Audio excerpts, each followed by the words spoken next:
আমার স্বামী বিদেশ থেকে এসে ডিভোর্স দেওয়ার কথা জানালো আমায়। মনে হলো দূর দেশ থেকে সে আমায় ডিভোর্স দিতে এসেছে। আমার শাশুড়িও হাসতে হাসতে তাতে সম্মতি জানালো। ছেলে বিদেশ থাকতে যে শাশুড়ি ছেলের বইয়ের ওপর অন্যায় অত্যাচার করে তার উপর আর কেমন ভরসা থাকবে আমার। শাশুড়ির ব্যবহারে একটু অবাক হলাম না, কিন্তু আমার স্বামী, যে স্বামী 2টা বছর আমার পিছে পিছে ঘুরে আমাকে বিয়ের জন্য রাজি করেছিল, সেই স্বামী বিয়ের 3 বছরের মাথায় ডিভোর্সের সিদ্ধান্ত নিতে পারলো কিভাবে?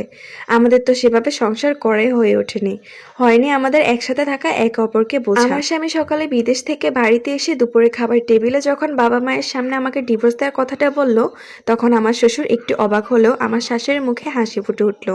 হাসি ফুটে ওঠার কারণে কথা, বিয়ের সময় তো উনি আমাকে পছন্দ করে এ বাড়িতে আনেনি, ছেলে পছন্দ করেছিল বলে তিনি আনতে বাধ্য হয়েছিল। মাছের বড় মাথাটা আমার স্বামীর প্লেটে বেড়ে দেওয়ার জন্য তার পাশে দাঁড়াতে রাহাত আমাকে ডিভোর্স দিয়ে যাওয়ার কথা বলল। সাথে সাথে আমার হাত থেকে খাবার বাসন সোজা মাটিতে পড়ে গেল। গরম তরকারি আমার পায়ে ছিটে পড়লো, তাতে আমার কোনো ভ্রুক্ষেপ নেই।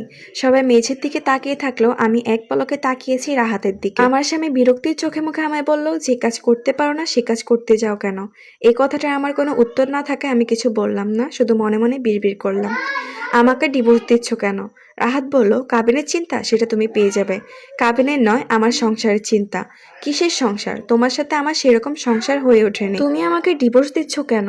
আমি কি করেছি? রাহাত বেশ স্বাভাবিকভাবে বলল, তোমাকে আমার ভালো লাগে না, এখন কি জোর করে তোমার সাথে থাকতে হবে নাকি? আমার চোখ দুটো ছলছল করে উঠলো। এতগুলো মানুষের সামনে বলে উঠলো রাহাত, একটু আলাদা করে কথা বলতে পারতে আমার সাথে, জরুরি অনুভব করছি। রাহাত আমার মুখের ওপর না করে দিল, বলল, পেটের আহার নষ্ট করে কথা বলতে চাইছো? অসহ্য লাগছে তোমাকে, চোখের সামনে থেকে সরে যাও, দূর হও। কোথাও যাব আমি রাহাত, আমার যাওয়ার জায়গা নেই, সেটা তুমি ভালোভাবে জানো। রাতে স্পষ্ট জানিয়ে দিল, যেখানে ইচ্ছা সেখানে যাও, শুধু বাড়িতে আমাকে নিয়ে আর দেখতে চাই না। মানুষটাকে বড্ড অচেনা লাগছে আমার।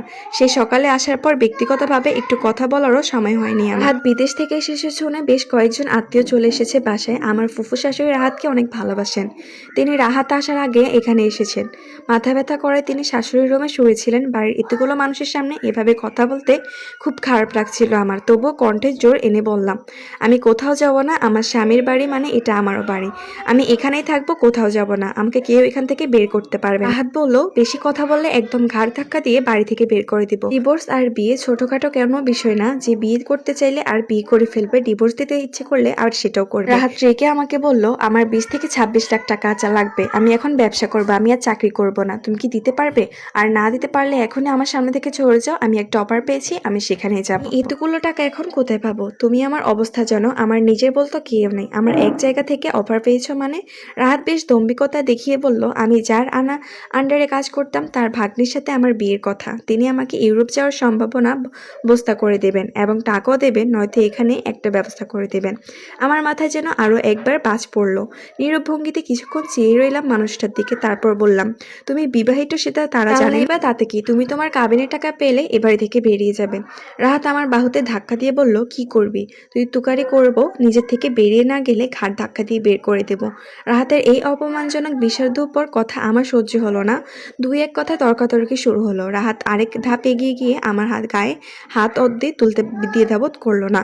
এই মানুষটাকে আমি চিনতে পারছি না, সংসারে হয়ে ওঠেনি সেভাবে আমাদের, অথচ সে টাকার লোভে অন্যত্র বিয়ে করতে রাজি আরেকটা সংসার শুরু করতে। খাবার ছেড়ে সবাই দরজায় এসে দাঁড়ালো। কেউ কেউ দাঁড়িয়ে মজা দেখছে, আবার কেউ রাহাত আমাকে থামানোর চেষ্টা করছে।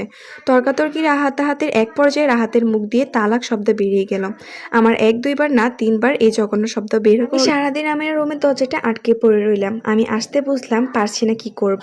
সকালে আমার তালাক হয়েছে এই কথা আমি মেনে নিতে পারছি না। আমার শ্বশুর বলছে সন্ধ্যায় মানুষ নিয়ে বসে একটা ফয়সালা অবশ্যই করব। ওটা একটা দিন না খেয়ে কান্না করে গেলাম। আমার তালাক হয়েছে সকালবেলায়, এটা আমার ভাবতে খুব কান্না পাচ্ছিল। আমার তালাক হয়েছে মানে আমি আর এ বাড়িতে থাকতে পারবো না, কোথায় যাব, কি করব, এটা ভেবে আমি সন্ধ্যাটা পার করে নিলাম। সবাই আমার চাহিদা সম্পর্কে জানতে চাইলো। আমার চাহিদা, আমার চাওয়াতে শুধু রাহাতেই ছিল। সে যেহেতু আমাকে চায় না, তা আমার আর কিছুই প্রয়োজন নেই। আমার ভরণ-পোষণের দায়িত্ব পালন করার জন্য আজীবন কৃতজ্ঞ থাকবো। আর কাপুরুষের মতো আচরণের জন্য, ঠকানোর জন্য এই কুত্তার বাচ্চার মতো কি রাখবে? একদলা থুতুতেই এই জানোয়ারকে মুখে কথাটা বাহির দিয়ে এসে আমার সবাই বাহিরে তাকাতে শুরু করলো। সবাই চিনে ওঠার আগে আমার ফুফু শাশুড়ি বলে উঠলো, তাসরিফ তুই? অন্ধকার থেকে আলোয় এসে টান টান হয়ে দাঁড়িয়ে যাওয়া আগন্তুকের নাম তাসরিফ শেখ। সম্পর্কে রাহাতের ফুফাতো ভাই। বয়সে রাহাতের চেয়ে বড়। ওনার সাথে যেভাবে দেখা সাক্ষাৎ আমার হয়নি। শুনেছি ঢাকায় আছেন অনেক বছর, পড়াশোনা শেষ করে সেখানেই থাকছেন। ফুফু যদিও সকালে বলছিলেন উনি আজ বাসায় আসবেন রাতে, কিন্তু এখানে এভাবে দেখে অবাক লাগছে। বড় কথা, নিজের মামাতো ভাইয়ের বিরুদ্ধে বলায় আরো বেশি অস্বাভাবিক লাগছে। রাহাতের দিকে চেয়ে প্রতিলম্ব শ্বাস ফেললাম। রাহাত অর্থবম্ব চোখে ফুফাতো ভাইয়ের দিকে তাকিয়ে আছে, মুখে কোনো আমার শ্বশুরমশাই ভাগ্নির বিরুদ্ধে গলা তুলবে, তখন তার বোন নিজেই বলে উঠল, শোনো ভাই, আমার ছেলেকে কিছু বলতে পারবে না। নিজের ছেলেকে শাসন করো, মানুষ তো করতে পারো নাই, এই বাড়িতে পরবর্তী আসলেও ঘেন্না লাগবে আমার। বলে ছেলের কাছে গিয়ে বললেন, চলো বাবা আমরা বাড়ি ফিরি। তোকে ফোনে কি বললাম দেখলি তো, চল এখান থেকে। রাহাতের ফুফাতো ভাই তাসরিফ শেখ আমাকে বললেন, কেউমার কি কি আছে এ বাড়িতে। মাথা নিচু করে বললাম, শুধু এখানে কেন, কোথাও কি নেই? কেউই নেই। কিছুই নেই মানে? টাকা পয়সা, গহনা, জামা কাপড় এসব নেই? আমার শাশুড়ি আমি কিছু বলার আগেই বলে উঠল, ফকিন্নির মেয়ে নিয়ে আসছিলাম, গহনা থেকে পাবে? সব এই বাড়ি থেকে দেওয়া হয়েছে, এগুলো কেন দেবে? তাসরিফ শেখ রাহাতা এবং আম্মুর শ্বশুর দিকে তাকিয়ে বলল, অতপদ্য কবে হলো এই পরিবারের? উপহার দেওয়া জিনিস আবার ফিরিয়ে নিতে চায়, কি আশ্চর্য! মসজিদে কোন টাকা দিয়ে দোয়া কবুল না হলে ফিরিয়ে আনেন? তা তো না তো, আপনাদের দ্বারা সম্ভব হলেও পারে। আবারও কিছুক্ষণ নিজেদের মধ্যে কথাবার্তা হলো কয়েকজনের। আমি চুপচাপ শুনে যাচ্ছি। সিদ্ধান্তের আশায় দাঁড়িয়ে আছি। বাড়ি থেকে তাড়াতাড়ি বের হতে পারে, আমাদের কোথাও যাব সেটাই ভাবতে হবে। দাঁড়িয়ে দাঁড়িয়ে সবার কথা আলাপ আলোচনা শুনছি। সেই শব্দে তাসরিফ শেখ আমার হয়ে কথা বললে আমার নামে যা যা ছিল তার সব বইয়ে দেওয়ার ব্যবস্থা করলেন।